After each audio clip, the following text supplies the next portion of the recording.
I know the Eastern minds have also absorbed this in a horribly distorted way, but right now if you told your friend or your relative, "I'm going to the ashram for 3 days," they would become very kind towards you and ask, "Why? What went wrong?" Something must be wrong with your life. You're going to the ashram to heal a wound, to solace yourself. Something must be really wrong with your life, or you must be too old for life. Otherwise, why would you go to an ashram? So this has crept into this culture also. Essentially, if you're alive only in parts, or if you're partially alive, to be partially alive is a terrible torture. Many of you have been through these science classes. I'm sure you opened up frogs and cockroaches, did you? They were nice, lively beings, but you opened them up because you wanted to find their heart and liver and kidney. Half alive, being half alive is torture. Have you seen this?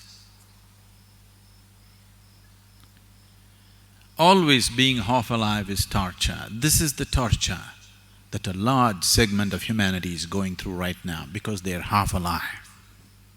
Only one part of them has become alive. Only their physicality and mentality has become alive. The rest of it is yet to become alive. Half-alive people will suffer everything. They will suffer ignorance, they will suffer education, they will suffer poverty, they will suffer affluence, they will suffer being alone, they will suffer being in a relationship. If they are not married, they suffer. If they're married,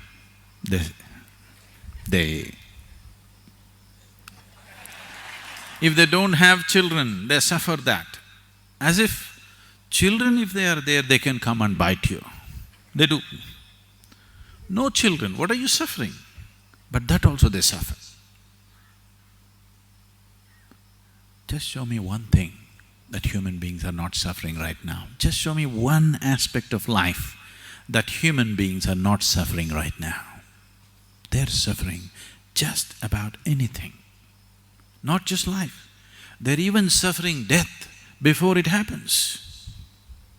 He's thinking of building a pyramid for himself.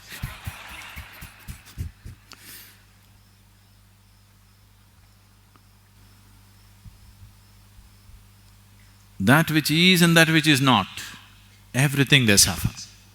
This is not. You are not suffering loneliness, you are not suffering company, you are not suffering money, you are not suffering poverty. What you're suffering is, you're half alive. You're desperately trying to make yourself fully alive through money, through drink, through sex, through going on a trek, coming to the ashram. In so many ways, you're somehow trying to make yourself fully alive, which is yet to happen fully. Here and there you feel a burst of aliveness, but again it ebbs down.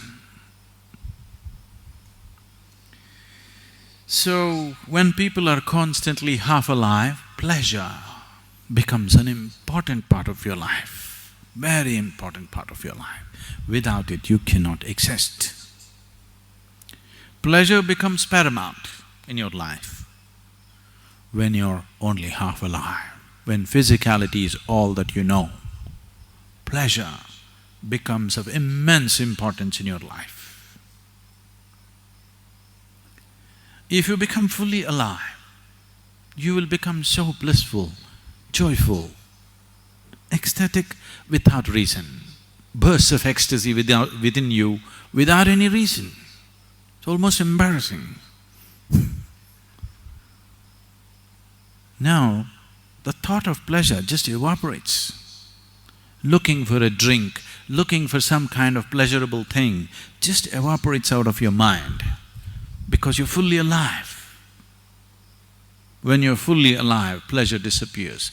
When you're half dead, pleasure is an important thing.